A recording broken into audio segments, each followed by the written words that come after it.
Miracle. 7 letters, 3 syllables, 1 definition. The Merriam-Webster Dictionary defines it as an extremely outstanding or unusual event, thing, or accomplishment. Miracle. That may be how it is defined. However, what does it truly mean? I'd like you to take a moment to close your eyes and think about what miracle means to you. Getting an A despite not studying at all? Convincing your parents to have ice cream before breakfast? Getting TikTok because everyone has it? You can open your eyes now. Miracle. 7 letters, 3 syllables, 1 word that is often overused today. I'd like you to take a look at this image over here. A nice trip to the restaurant, perhaps. Take a step closer and you see a child with eyes full of hope, full of dreams, and full of light. What if I told you that she never got to experience this miracle of life? That she was stripped from the chance to be an author, doctor, scientist, stylist, whatever she set her mind to. Pavni Vaish was a 14-year-old girl that loved going to sleepovers and, of course, hanging out at the mall. Unfortunately, after being diagnosed with a low-grade glioma, a brain tumor, a little more than a year before, she passed away on August 27, 2023. Pavni's story is one of many facing the same reality. Different names, different ages, different families, the same story.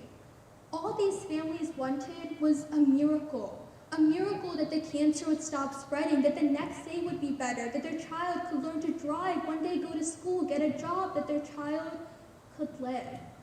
Things we take so for granted today. A miracle is all they wanted.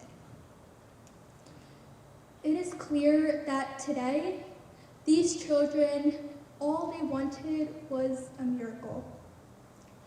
How many of you had heard this story, had taken perhaps a glimpse at it when you swiped through Instagram? I'm guessing there was a moment of empathy felt, and then you moved on to your next reel. We're all guilty of it. Now, let me ask you another question. How many of you had felt the frustration in hearing the same story over and over again? How many more children need to lose their lives for society to heed their cry, their plea for help? When are we going to stop simply hearing and instead start listening so we can do something about this? I'm sure that when I first mentioned the word cancer, many of you probably assumed that this was just another girl speaking about such an overused speech topic. But that's simply the issue. Society has chosen to normalize a speech about cancer, when cancer itself should not be normal.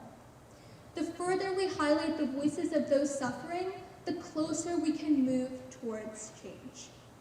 What is cancer? 6 letters, 2 syllables, 1 word that has conflicted so many. Cancer is the uncontrollable growth of your body cells and can affect anywhere from the lungs, heart, to even prostate.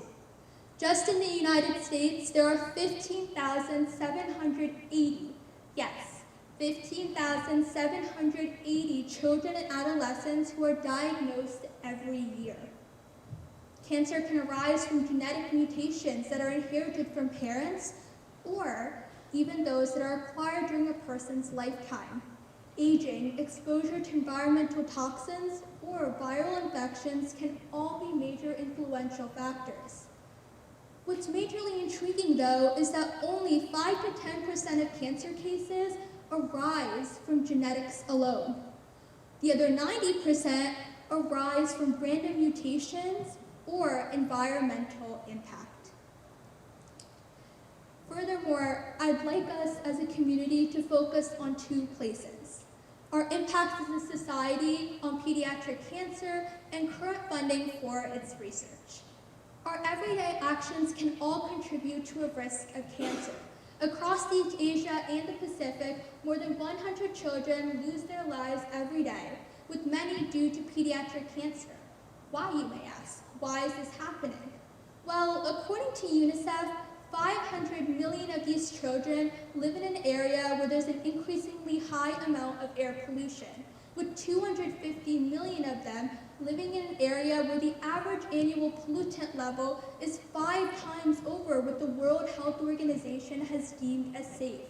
With air pollution being linked to a high rate of cancers, these children live in an extremely vulnerable spot.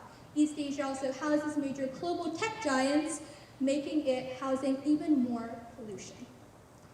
What's terrifying is that this scenario isn't only apparent in East Asia. In fact, it is repetitive across many parts of the world, including the East Coast of the United States.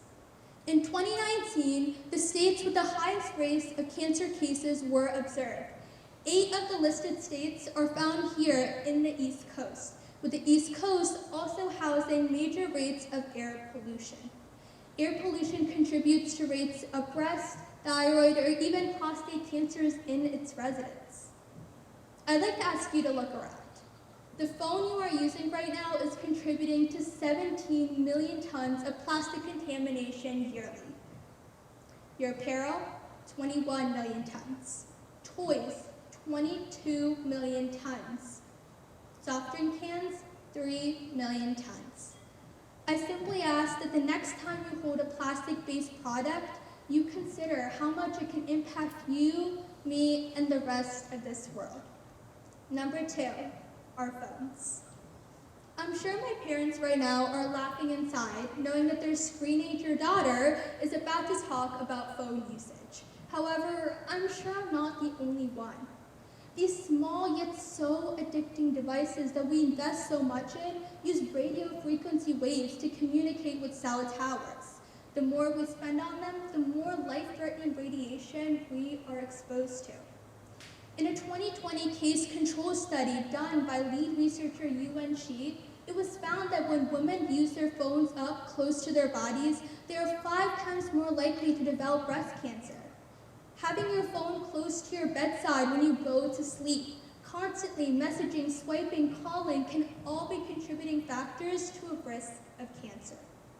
The more we progress in the world of efficiency and technology, the closer we come to overshadowing what matters most. We prioritize such distractions over our own lives. It is also important that we shed light on the money behind cancer treatment and its recovery. In an article published in Lancet Regional Health, it was found that in Indonesia and the Philippines, low middle income countries of 110 million people, the survival rate of cancer is only 25 to 50%, with the survival rate in high income countries being up to 80%. There's a clear discrepancy in survival rate with the money and resources you can afford. The National Cancer Institute, one of the leading areas of cancer research in the country, has been funded up to $68,000.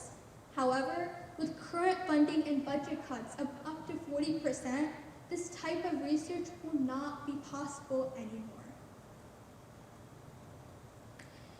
Now, I ask you to consider one more thing. With 90% of cancer cases being from reasons not purely genetic, it should be a wake-up call to us all.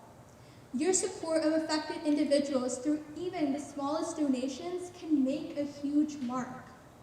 Cancer families have their lives not going to be able to change unless we make a change. Even the smallest donations can truly be impactful. So I leave you with this. Second chance, 12 letters, 3 syllables, and 2 words that won't last for long unless we make amends. Thank you.